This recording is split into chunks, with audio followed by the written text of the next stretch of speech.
Halo, selamat malam semuanya. Sebelumnya, Assalamualaikum warahmatullahi wabarakatuh. Nah, yang baru gabung, yang belum kenal saya, perkenalkan nama saya Mega Prastio. Nah, di konten kali ini saya mau bahas tentang perjalanan saya ke Jepang. Nah, saya mau cerita dari asal mula saya dari Indonesia bisa sampai ke Jepang. Nah, kebetulan saya ke Jepang itu 2017 bulan 6. Nah, ini udah kurang lebih 3 tahun lebih sedikit. Nah, dan saya pun belum pulang gara-gara COVID ya. Nah, ini untuk kepulangan masih ditunda, masih saya pikirkan untuk bulan berapa. Tapi saya tetap mau pulang mudik dulu. Nah, saya mau cerita tentang proses belajar saya sampai ke Jepang ya. Nah, ini saya dari awal. Nah, saya perkenalkan saya lulusan SMK. Nah, pas saya di SMK itu ada rekrutan dari PT JIK. Nah, sebelumnya saya mau perkenalkan dulu ya, saya berangkat dari Indonesia ke Jepang itu lewat LPK JIK. Nah, pas itu kan SMK ada rekrutan PT JIK ya.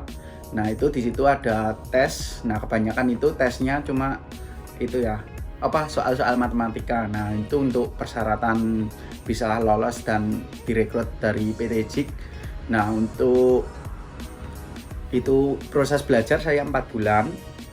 Nah, setahu saya itu PT JIK itu mempunyai 3 gedung ya, di Jogja, di Depok, sama di Surabaya. Nah, kan tadi ya, kalau udah direkrut kan dari SMK, udah lolos, udah istilahnya diterima, langsung kita terbang belajar ke Jogja. Nah, di Jogja itu kita belajar selama 2 bulan.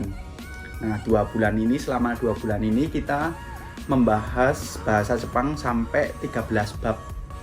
Nah, di situ juga ada ujian-ujian. Nah, selama 2 bulan ini kita nggak boleh pulang ya. Kita di asrama ini kayak di karantina kayak gitu. Kita belajar dari pagi, istilahnya bangun tidur, mandi, terus sampai belajar sampai tidur lagi. Kita satu angkatan. Nah, kita pasti kenal sifat-sifatnya teman-teman yang lainnya dari aktivitas pagi hari sampai malam hari. Nah, untuk proses belajar itu di Jogja 2 bulan. Setelah itu kalau dalam proses 2 bulan itu kita udah ada perusahaan dari Jepang yang mau terima kita. Nah, kita mungkin nunggu di rumah mungkin seminggu sampai 2 minggu, langsung kita terbang lagi ke Depok. Nah, kalau saya pribadi itu nunggunya 1 sampai 2 bulan baru dapat perusahaan di sini. Nah, setelah saya dapat perusahaan, saya langsung melanjutkan proses belajar lagi ke Depok. Nah, di Depok itu sama, kita belajar lagi selama 2 bulan. Jadi di Indonesia itu total belajarnya kita 4 bulan. Nah, di Depok itu kita melanjutkan dari tadinya dari Jogja bab 13, kita melanjutkan sampai bab 25. Nah, selama di Depok pun sama, 2 bulan itu kita nggak boleh pulang, sama sebelum masa akhir dari proses pembelajaran kita nggak boleh pulang. Nah, setelah dari Depok mungkin kita langsung balik ke rumah. Di rumah itu dikasih waktu sekitar mungkin 2 mingguan untuk kita pamit-pamitan ke saudara-saudara untuk cari peralatan yang buat dibawa ke Jepang. Nah, setelah itu dari Depok kita terbang ke Jepang. Nah, di Jepang itu masih ada lagi, kita nggak langsung disebar ke perusahaan masing-masing, tapi kita di karantina dulu sama 1 bulan itu untuk proses pematangan bahasa. Nah, untuk pengenalan langsung Jepang langsung istilahnya. Nah, itu kita sebulan. Setelah sebulan itu kita baru disebar ke perusahaan masing-masing ke mungkin seluruh Jepang. Nah, untuk saya sendiri, ini saya mau bahas untuk biaya.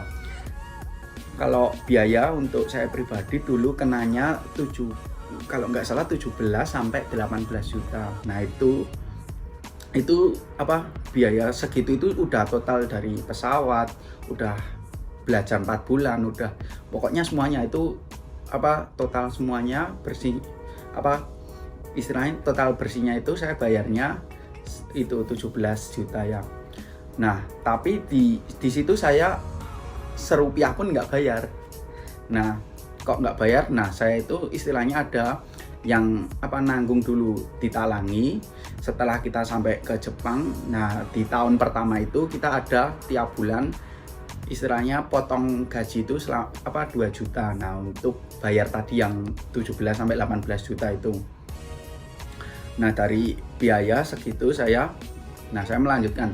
Kan setahun buat itu ya bayar utang itu istilahnya. Nah, masih ada 2 tahun ini. 2 tahun ini kan kita kontraknya kebanyakan 3 tahun ya, 3 tahun. Nah, yang 2 tahun ini kita masih wajib itu dipotong terus uang gaji kita dipotong. Nah, itu untuk tabungan kita nanti pas pulang, kayak pesangon kayak gitu. Nah, jadi kita pas pulang nggak usah khawatir nggak punya uang, kita pasti ada uang itu, uang tabungan yang kita kumpulkan selama 3 tahun itu. Nah, untuk satu angkatan dulu saya kurang lebih 103 berapa ya? 103 atau 105? Ya kurang lebih 100 lah. Saya satu angkatan itu pas bulan 6 itu dari PT JIK memberangkatkan kurang lebih 100 orang ya.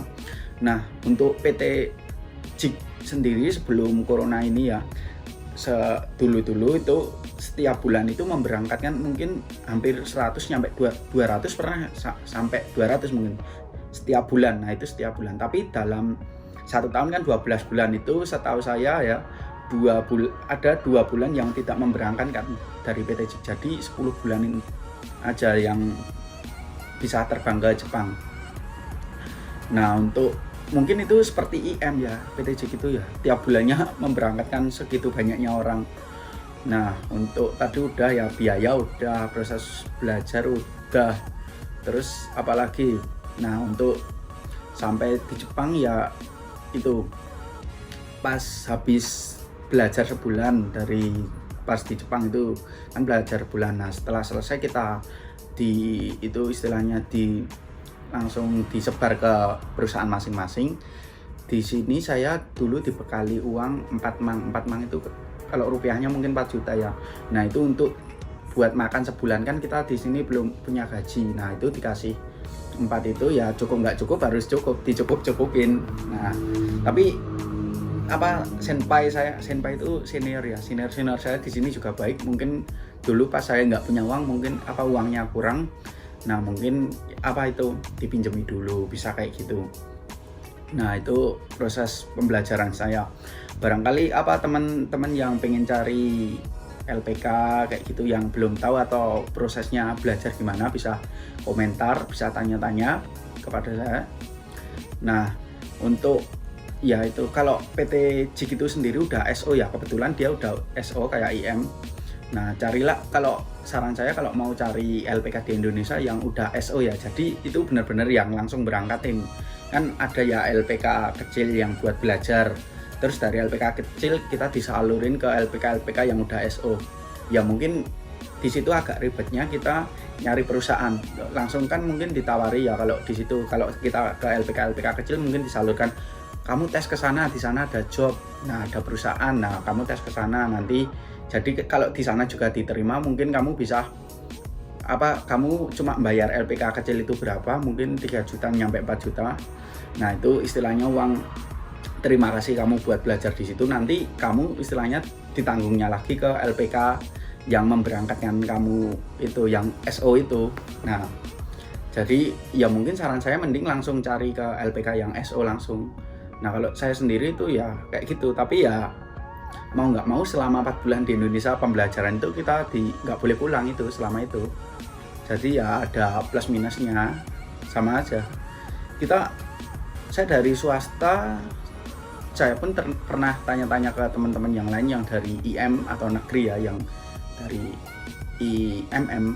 Nah, IMM yang negeri itu mungkin prosesnya sama aja, dia belajar juga pembekalan bahasa sama fisik mungkin sama. Saya juga itu di PT JIK sendiri juga ada latihan fisik, dari lari-lari, push up kayak gitu, olahraga pokoknya ada. Terus kita juga selama 2 bulan pas belajar itu nggak boleh pulang, kita juga dibekali dengan istilahnya pembentukan karakter sikap-sikap yang disiplin kayak gitu ya, istilahnya kayak tepat waktu, terus soji itu apa, nyapu bersih-bersih. Nah bersih-bersih itu harus bersih, terus ada aturan-aturan pas itu ya, pas pembekalan bahasa itu. Nah di situ kita juga diajarkan sikap disiplin tepat waktu.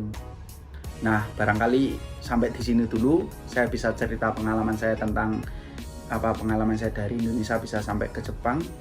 Nah di situ saya mau bilang lagi, saya lewat PT JIAEC dari Jogja. Nah untuk alamatnya sendiri seingat saya Jalan Kaliurang 12,5 km. Nah itu kalau PT JIAEC itu ngerekruti mungkin orang-orang SMK biasanya. Nah orang-orang SMK.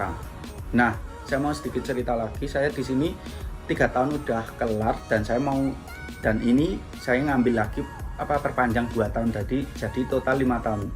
Tapi saya harus pulang dulu jangka waktu 4 tahun. Kan saya 3 tahun udah kelar ya. Nah ini kan saya lanjut lagi soalnya saya nggak mau pulang dulu gara-gara corona. Nah kan saya mau jangka 4 tahun ini saya harus ambil pulang dulu ke Indonesia. Nah di situ saya suruh milih bulan apa, terserah untuk balik ke Indonesia. Nah tapi saya masih pikir-pikir itu ya, kalau di Indonesia masih banyak ini corona. Nah sampai saat ini tanggal berapa ini, 21 September ya, Jepang belum membuka penerbangan untuk orang Indonesia yang Jisuse itu buat datang lagi ke Jepang, atau pemagang dari Indonesia untuk datang lagi ke Jepang. Nah ini teman-teman saya atau junior saya, nah bawahan saya yang angkatan bawahan yang akan datang ke pabrik ini masih ke pending, harusnya berangkat bulan 4 kemarin ya. Bulan 4 kemarin harusnya udah datang ke sini tapi ke pending gara-gara corona ya. Ini mungkin udah takdirnya kayak gini, untuk sabar dulu di Indonesia mungkin, dan semoga corona ini cepat berakhir ya teman-teman, biar semua aktivitas bisa lancar lagi di Indonesia juga. Kan banyak aktivitas yang terhalang gara-gara corona. Nah cukup sampai di sini dulu untuk proses pembahasan saya dari Indonesia ke Jepang. Nah nanti mungkin saya mau bikin video tentang pekerjaan saya yang di perusahaan ini, mungkin mau saya ceritakan buat pengalaman teman-teman juga. Kalau butuh pengalaman tentang proses-proses ke Jepang atau pengalaman di perusahaan Jepang, nanti mungkin saya bikinkan video. Nah saya akhiri, wassalamualaikum warahmatullahi wabarakatuh.